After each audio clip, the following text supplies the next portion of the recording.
Guys, today we talk about how can you create badge on your Wix app. We go to figure out the solution or know how you can do that in your app. You just go down, click here on manage down here. You just click here on manage. It's going to take you to this list. It's going to show for you like this. You click here on customers and lights. You just click on it.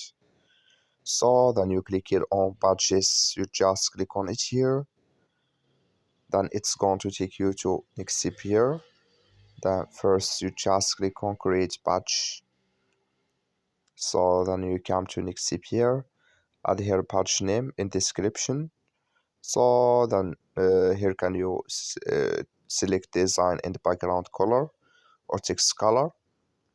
Then it's going to add video here. So that's all you have to do. That's all. I wish you I get it. Thank you for watching. Don't forget to support us by liking and subscribe.